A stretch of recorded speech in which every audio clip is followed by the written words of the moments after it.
Détrompez-vous. Ces mots russes sonnent comme des mots français, mais ils n'ont rien à voir avec leur équivalent français. Bonjour et bienvenue dans cette nouvelle vidéo. Aujourd'hui, je vous parlerai des faux amis, un russe et un français. Il s'agit de la seconde vidéo sur les faux amis, un russe et un français. Si vous n'avez pas encore visionné la première partie, je vous invite à le faire. Le lien va apparaître ici. Si vous aimez ce genre de vidéo, mettez s'il vous plaît les pouces en l'air. C'est très important pour moi et pour les algorithmes de YouTube. Mettez-les maintenant s'il vous plaît pendant que vous y pensez. Merci beaucoup, спасибо большое. Abonnez-vous à cette chaîne YouTube si ce n'est pas encore fait, suivez-moi sur mes réseaux sociaux et sans plus tarder, je vous invite à découvrir la seconde partie de la vidéo sur les faux amis, un russe et un français. Le mot suivant pourrait vous être utile lors d'un contrôle douanier. Et ce mot, c'est passport, passport. Pour vous, les francophones, le mot passeport, passeport.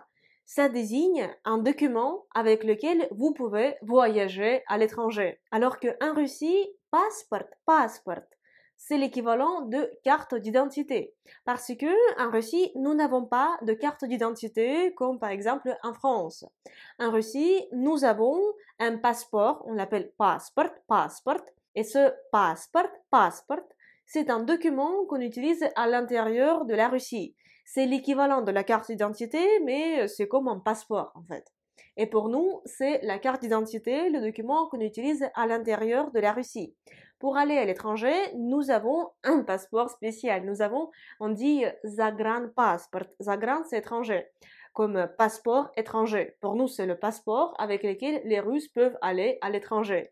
Et passport, passport, tout court pour les Russes, ça désigne un document qu'on utilise à l'intérieur du pays, équivalent de carte d'identité. Le mot suivant, c'est портфель, портфель, портфель. À quoi ce mot vous fait-il penser? Peut-être au portefeuille? Je pense que c'est le cas. Cependant, en russe, портфель, портфель désigne un porte-document. Il existe en russe le mot пример, пример. Cependant, ce mot primaire, il n'a rien à voir avec primaire ni avec primeur. Parce que en russe, пример, пример, ça veut dire tout simplement exemple. Пример, пример, ça veut dire exemple. Ainsi, pour dire par exemple, nous employons en russe например, например. Например, ça veut dire par exemple. Quand vous donnez votre adresse en russe, vous pouvez avoir besoin du mot rayon, rayon. Rayon en russe, ça veut dire quartier ou arrondissement. Un autre mot intéressant à découvrir, c'est режиссер, режиссер. À votre avis, que signifie en russe режиссер? Régisseur, c'est metteur en scène. Oui, en russe, pour dire metteur en scène, nous employons le mot régisseur. Résine, résine en russe, ce n'est pas résine en français. Parce que en russe, résine, résine, ça veut dire caoutchouc. Pour désigner une personne en russe, nous pouvons utiliser l'adjectif sympatичный. Sympatичный, par exemple, он sympatичный. On, ça veut dire il. Mais ça veut pas dire qu'il est sympathique. Vous voyez, ces mots, ils ressemblent trop. Sympatичный en russe, sympathique en français, mais le sens n'est pas le même. Parce que en russe, sympatичный, ça veut dire joli. Ça désigne uniquement le physique d'une personne. Si je dis on sympatичный, ça veut dire qu'il est joli, que je le trouve joli, que je le trouve beau. Faites encore attention au mot talon. Talon en russe ne désigne pas un talon pour les chaussures, mais en russe, talon, ça veut dire un ticket. Le mot suivant, c'est трюк, трюк. En russe, vous ne pouvez pas utiliser le mot трюк qui existe en russe pour parler de quelque chose. Par exemple, c'est quoi ce truc? Non, non, non, non, non, on va pas employer en russe le mot трюк parce que en russe, трюк, трюк, ça désigne un tour de force. Il faut également être prudent avec le mot suivant. Et le mot suivant, c'est troupe, troupe. En français, vous avez le mot troupe, comme par exemple une troupe de personnes. En russe, le mot troupe, Ça peut désigner une troupe de personnes, mais de personnes mortes, parce que troupe, en russe, ça veut dire cadavre. Vraiment, soyez prudent avec ce mot, il ne faut pas dire qu'une personne est cadavre alors que vous voulez parler d'une foule, d'une troupe de personnes. Troupe, en russe, désigne un cadavre. Si un russe vous pose des questions sur votre famille, il ne s'intéresse pas à votre famille, mais il veut savoir votre nom de famille. Parce que en russe, le mot famille, ça désigne le nom de famille et non pas une famille. Un russe pourrait également vous inviter à fourchette.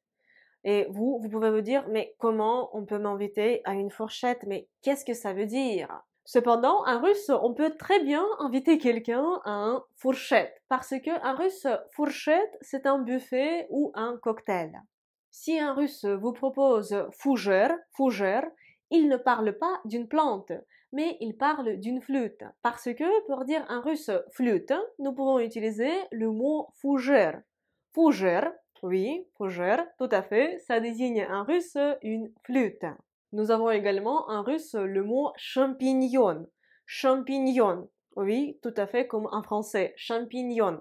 Cependant, le mot champignon désigne uniquement les champignons de Paris. Pour dire en russe champignon de Paris, vous devriez utiliser le mot champignon.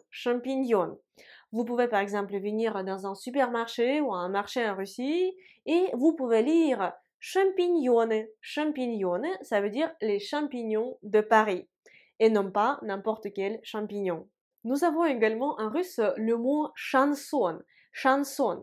Chanson, ici je prononce à la russe. Et chanson, ça désigne des chansons de variété et non pas n'importe quelle chanson. C'est un style très précis, style très spécial. Et ce style, il était très répandu dans les années 90 quand il y a eu pas mal de prisonniers et des chansons sur des prisonniers composées par des prisonniers ou interprétées par des prisonniers ou tout ce qui recouvre cette thématique de prison, ça s'appelle chanson. Владимирский Централ, ветер северный, этапом из Твери, но немерено лежит на сердце тяжкий груз. Владимирский Централ, ветер северный, когда я банковал, жизнь разменена, но не очко обычно губит, а к 11 туз. Il existe également en russe le mot chaussée. Cependant, chaussée en russe, c'est une grande route. Par exemple, un équivalent de périph', ce sera pour les Russes chaussée. Les mots suivants sont pour les amateurs de séries. Nous avons en russe le mot épisode. Épisode, par exemple, d'un film, d'une série, ça désigne pas une épisode, non. Épisode, en russe, c'est une séquence, une scène d'un film ou d'une série. Épisode, c'est séquence ou scène. Pour dire en russe une épisode d'un film ou d'une série, nous employons, faites attention, le mot série. Série, ça veut dire une épisode. Et pour dire en russe une série, nous employons le mot serial. Merci beaucoup d'avoir regardé cette vidéo, j'espère qu'elle vous a plu. Écrivez s'il vous plaît dans les commentaires de cette vidéo les mots qui vous ont le plus étonné ou qui vous ont fait un peu rigoler. Ça me fera plaisir de lire vos commentaires. Si cette vidéo vous a plu, mettez s'il vous plaît des pouces en l'air. Vraiment, c'est très important pour moi et pour les algorithmes de YouTube.